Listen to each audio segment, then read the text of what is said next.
Welcome, everyone. Today, we are doing an intense deep dive into a case that, well, it really stands out in modern criminology. We're talking about the 18-day disappearance and, frankly, miraculous recovery of 4-year-old Cleo Smith. This story absolutely gripped Australia and really the whole world back in late 2021. It wasn't just a media frenzy, though. It turned into this global showcase of focused, intelligence-led police work.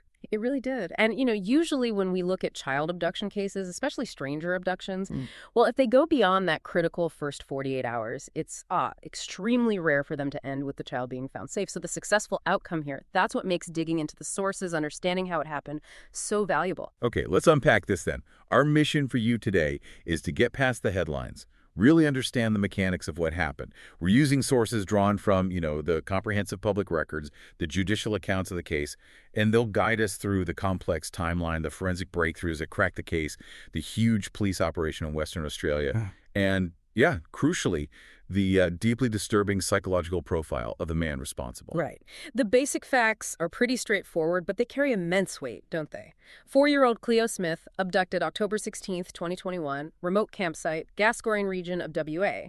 Then found alive and well on November 3rd, inside a locked house in Carnarvon. As criminologists noted at the time, this was just, extremely rare, doesn't quite cover it. And the perpetrator, Terrence Darrell Kelly, was eventually convicted of forcibly taking a child, sentenced to 13 years and 6 months. So, we need to dissect the elements that actually allowed this success. All right, let's set the scene. Because the location, the sheer isolation, that was a huge factor, especially in the initial chaos. Cleo lived in Carnarvon, a coastal town. Lived there with her mother, Ellie Smith, her stepfather, Jake Glidden, and her little sister. But the abduction itself happened way up north, relatively speaking, at the Blowholes campsite in McLeod. It's about, 80 kilometers north of their home? That's right, 80 kilometers. They arrived there on the evening of October 15th, just planned a simple weekend camping trip, Cleo went to bed around 8 p.m. in the family tent. Her mother's last confirmed contact, that was very early the next morning, October 16th.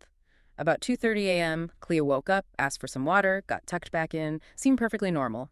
And then, just a few hours later, 6 a.m., the family wakes up, and Cleo's gone. And her sleeping bag, too, a red and gray one, just vanished from the tent. They did a frantic search, obviously, right around the tent first. But I guess they realized pretty quickly she wasn't just hiding or playing, so they called the police. What time was that? 6:03 a.m.? 6:03 a.m., yes. And the response, considering how remote the blowholes are, was actually quite fast. Police dispatched a vehicle within minutes. They were physically at the campsite by 7:10 a.m. But the key thing here, the thing that immediately shifted the perspective, wasn't just that a child was missing, it was the physical evidence. Inside the tent itself, evidence that instantly, clashed with the idea she just wandered off on her own. Yeah, that detail about the tent zipper seemed small, but it became absolutely defining in those first terrifying hours, didn't it? What exactly did the investigators find there? Well, Inspector John Monday confirmed it later. The zipper on the tent, it was opened, but only to a length of about 30 centimeters, so roughly 12 inches. And crucially, the opening, the top of that zip, it was positioned higher than a 4-year-old child could realistically reach to unzip it herself from the inside.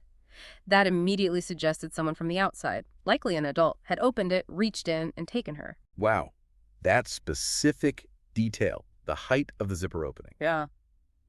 That must have been the moment it shifted from a missing child search, potentially tragic but maybe accidental, to, a presumed abduction, a criminal act. It backs up what her mother said, that desperate certainty. She would never leave us. She would never leave the tent. Exactly. But, police procedure and public messaging have to be managed carefully. So for the first few days, officially, I think up until October 20th, the police leadership maintained the public stance that it was primarily a search and rescue operation. Acting Deputy Commissioner Daryl Gaunt even stated that claims it was immediately treated as an abduction weren't technically correct. Why the delay in calling it an abduction publicly? I mean, the zipper evidence seems pretty compelling right from the start. Was it about resource management or avoiding panic? Probably a combination of both. It speaks to the operational challenges, especially in remote WA. Launching a full-scale abduction task force immediately that commits massive resources, it can absolutely spark panic in the community. So standard procedure is often to exhaust the non-criminal possibilities first, the search and rescue angles, but internally. You can bet the officers on the ground were already working on the assumption of foul play. That zipper detail plus the missing sleeping bag.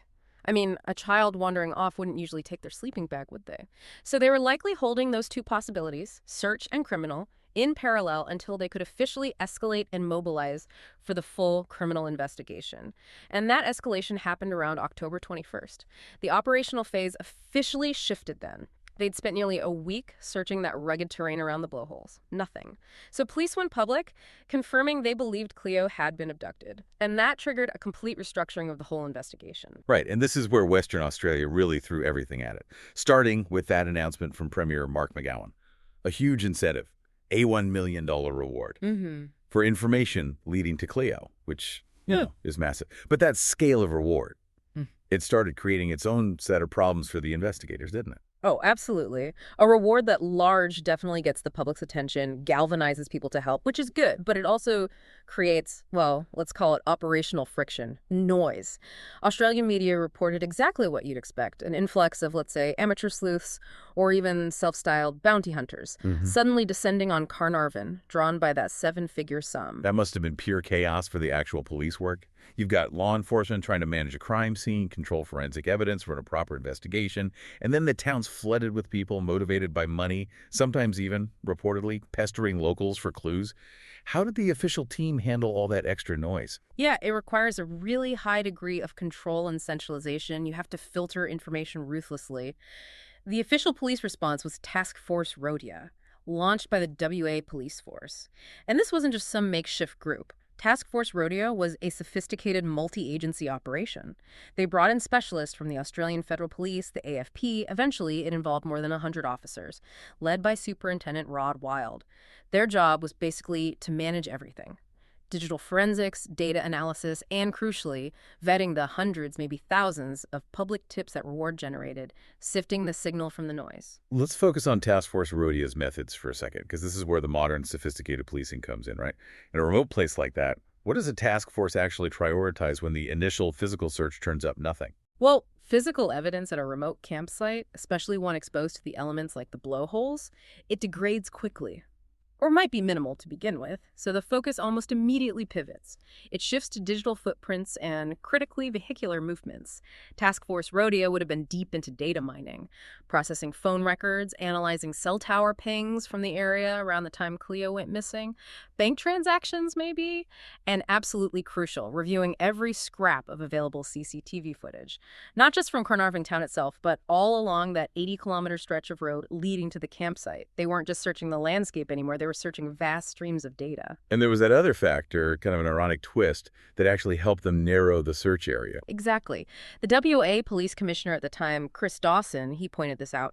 Western Australia had those really strict COVID-19 border controls in place back then. Remember how hard it was to get in or out? Well, that made it incredibly difficult for someone to potentially move Cleo interstate without being detected. So it allowed Task Force Rhodia to narrow their search parameters quite significantly. They could operate with a much higher degree of confidence that Cleo, and whoever took her, were likely still somewhere within Western Australia.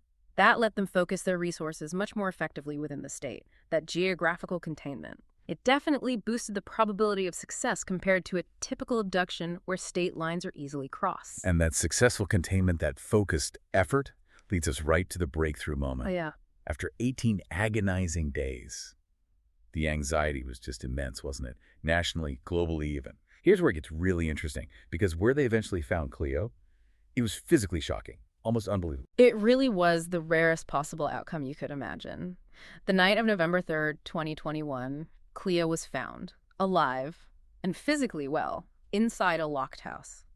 And the incredible, almost unbelievable part, that house was located just minutes away from her own family home in Carnarvon, meaning that whole massive search effort, the helicopters, the officers, the media, it had all been circling unknowingly around the abductor's location for nearly 3 weeks. Wow. Deputy Commissioner Cole Blanche gave the exact timing, didn't he? Police broke into the house at 12:46 a.m., found Cleo in one of the rooms, alone, I think. That image, the police finding her saying, "My name is Cleo." Commissioner Dawson called it one of the most remarkable days in policing in Western Australia. You can understand why. Absolutely. And that success was, well, it was doubled almost immediately.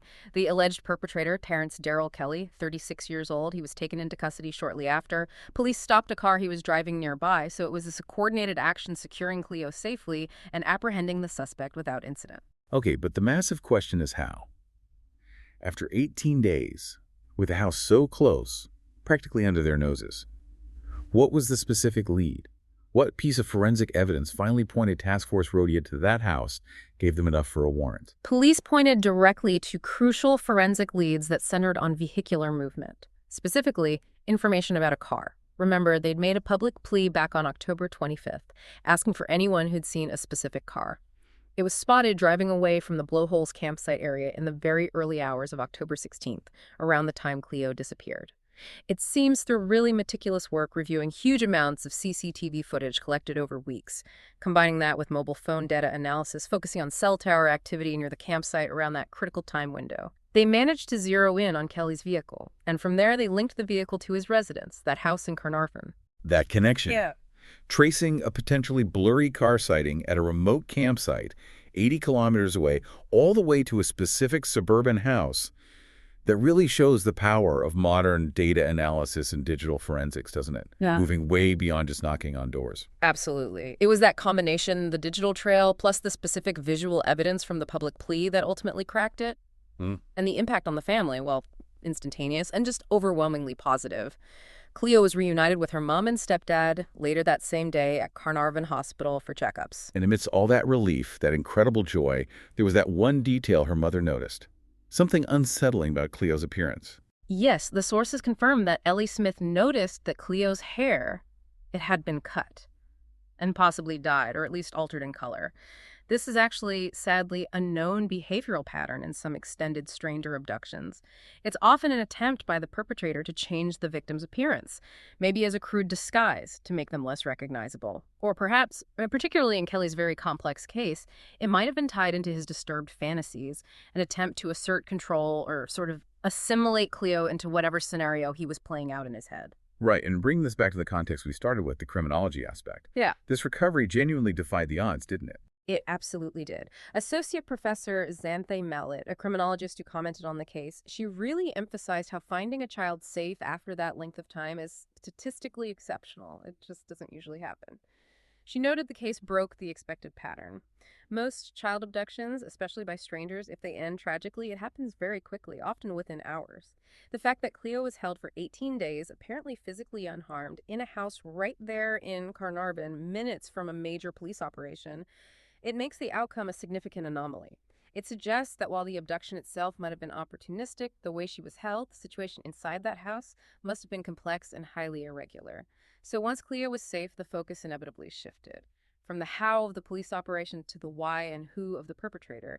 Terrence Darrell Kelly was charged very quickly, November 4th, 2021, the day after the rescue. And he went through the court process, pleaded guilty eventually, to one count of child stealing, forcibly taking a child under 16.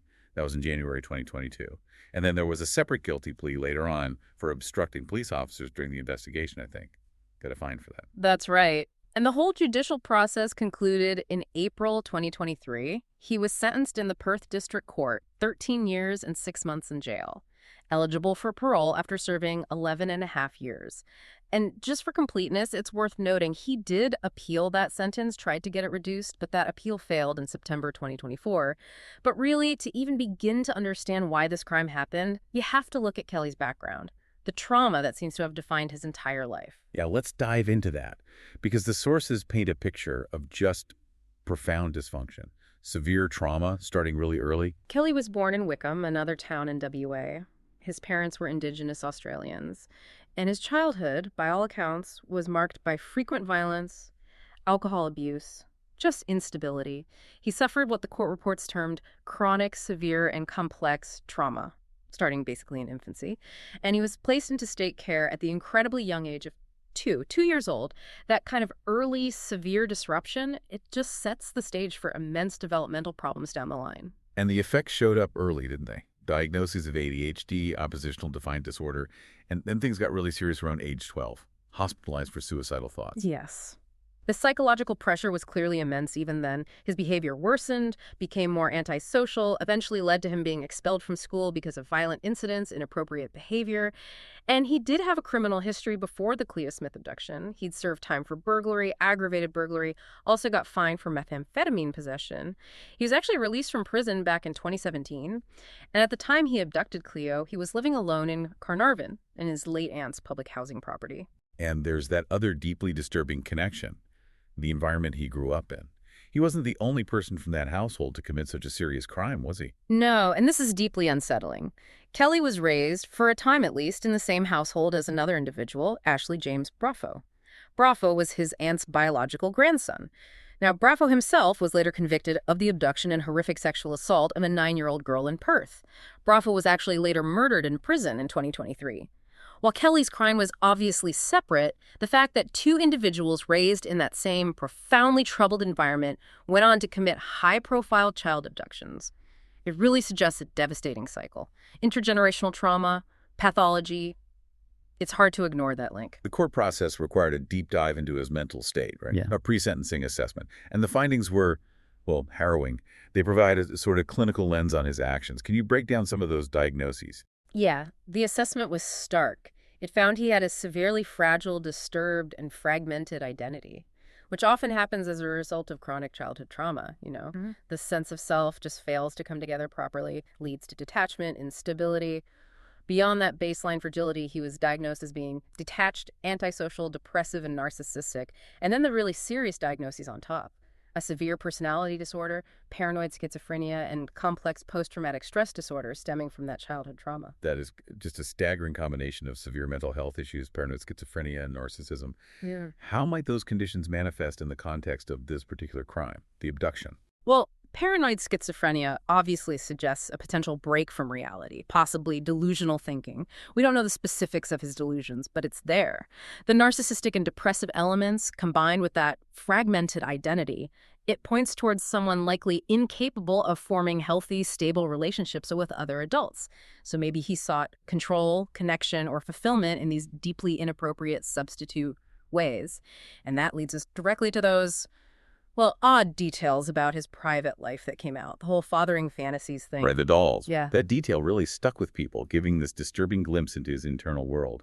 The Bratz dolls. Exactly. He had this large collection, dozens of Bratz dolls, some apparently kept in their original packaging like collector's items. And he wasn't just collecting them privately. He was actively sharing photos, even videos of them online. Now, you couple that fixation with the documented evidence of his fathering fantasies. Remember, he created fake Facebook pages for imaginary children he pretended were his. He even lied to police initially, claiming these fantasy children were real. It suggests he was living in this kind of delusional substitute reality, a world where he could control and, in his mind, nurture these idealized dependent figures, the dolls, the fake children. The Abduction of Cleo. It seems terrifyingly like it might have been an opportunistic, impulsive attempt to make that long-held, deeply disturbed fantasy real, to have a real child in his life under his control. And the police superintendent, Rod Weil, he characterized the abduction itself as purely opportunistic, didn't he? Kelly had zero prior connection to Cleo or her family. He just happened to be at the Blowholes campsite at the wrong time, saw an opportunity.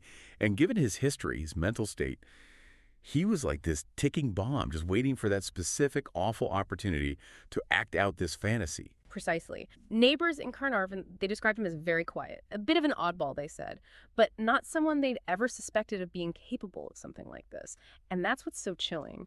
His complex profile of the severe mental illness, combined with that opportunistic trigger, made him an almost invisible threat, living just minutes away, completely undetected, while the biggest search in WA history was unfolding right around him. So if we bring this all together, try to synthesize this deep dive. The Cleo Smith story is, first and foremost, just a remarkable testament to persistence, police persistence, family hope. It really highlights how incredibly rare a safe recovery is after such a long time.